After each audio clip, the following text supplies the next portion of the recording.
Football in New Zealand is growing, but why does it feel like we're stuck in second gear?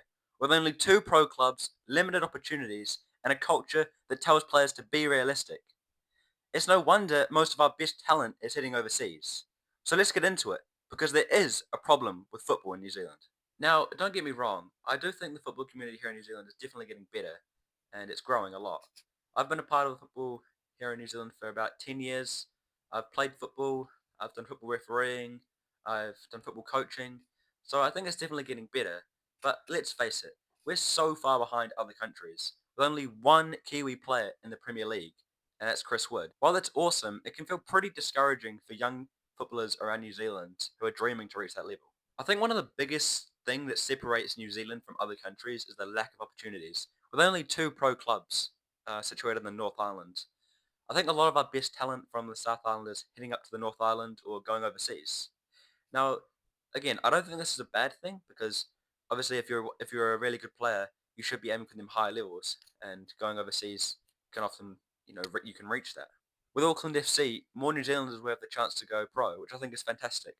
So for players, it's either move to the North Island or go overseas to the likes of Australia, England, and find clubs over there who are at a higher standard. I know some friends personally who are going to the Wellington Phoenix this year. I know some people that are going to Australia this year as well. Now, I don't think this is a bad thing at all. I think this is great. They're really pushing themselves and they're trying to reach that high level. Even myself, I'm going to Australia next week to go for some trials. So I think it's good, but is New Zealand football just being used as a stepping stone? This brings me to another problem. New Zealand football feels like it's being used as a stepping stone.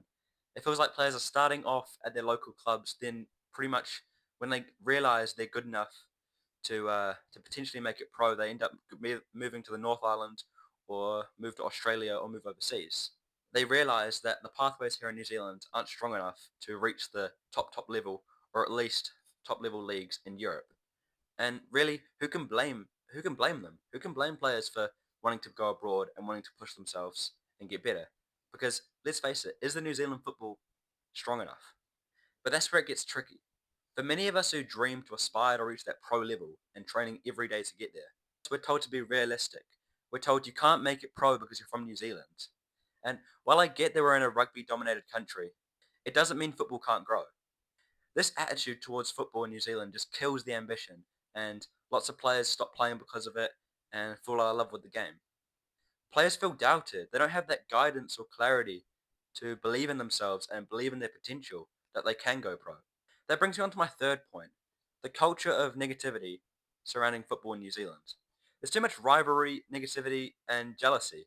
Instead of lifting each other up, we're constantly putting people down with, the such thing as tall poppy syndrome and lots of angst between players, and even in Christchurch I've experienced it. Instead of putting people down, instead of lifting each other up, we're constantly talking about how we're better than that person, and it's just not right. I don't think it's the right mindset to have. I think we should always be looking to bring each other up and build each other up together, instead of constantly bringing each other down. If someone wants to pursue football seriously and reach that pro level, they're told that they're arrogant or they're unrealistic or to do something that, will actually work. Which I think is a terrible mindset to have and just a terrible attitude that once again kills the ambition and dreams of young footballers around New Zealand. We need to change this mindset. Football is about community and growth. And I've seen it firsthand where coaches, players just won't get along, they'll be putting down each other, and it just kills people's confidence and kills players' confidence. And I think it's terrible. Even if you don't aspire to reach that pro level, and not everyone does, not everyone will, that's okay. Playing football should be fun, and people should be enjoying it.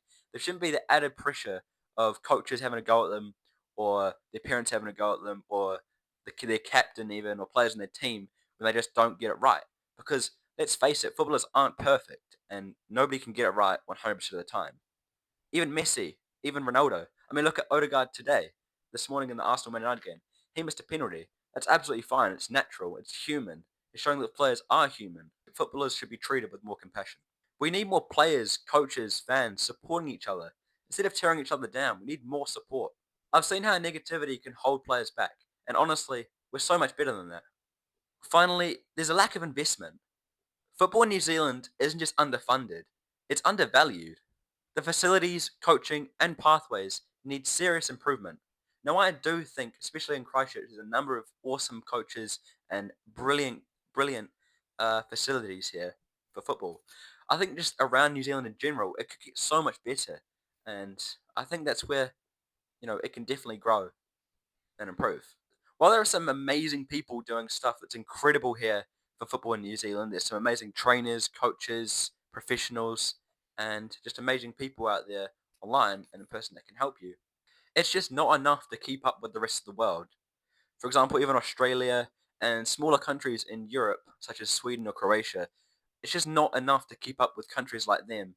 Even though New Zealand is a lot bigger than some of them countries and probably is a lot more, probably has a bit more wealth. So why do countries like Sweden and Croatia go so much further than New Zealand at the World Cup and provide so much more talent with the likes of Luka Modric and Zlatan Ibrahimovic, even when New Zealand has a higher population and again probably has more wealth?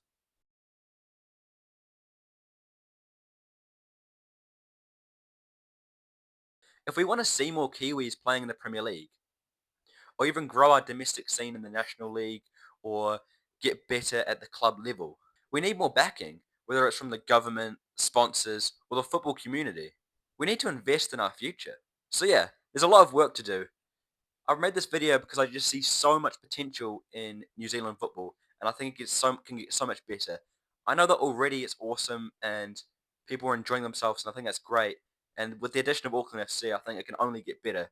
But right now, there is a problem with football in New Zealand. It's underfunded. There's only one Premier League footballer that's from New Zealand. That shows the lack of pathways. There's not many New Zealanders doing well in Europe. I know there's a few out there, but that just shows the lack of pathways and opportunities for people and footballers here in New Zealand. So yeah, New Zealand football has so much potential, but we have to fix these issues before it can advance further. I'm hopeful though. Seeing players move overseas, seeing some of my friends go into Australia, seeing some of my friends go up to the Wellington Phoenix this year, I'm hopeful that it's only the step in the right direction. With the addition of Auckland FC, like I've mentioned a few times in this video, it can only get better and keep on growing. So I think we should support that club, support Auckland FC, support Wellington FC, and hopefully we'll see the addition of some more A-League clubs originate from New Zealand. Anyway, that's just my take. What do you think? Do you agree with the takes I'm saying or no? Let me know. And are you hopeful about the future here of football in New Zealand? Thank you for watching. I hope you enjoyed this video. Please make sure to like, subscribe, and share with your friends. And keep playing football. See ya.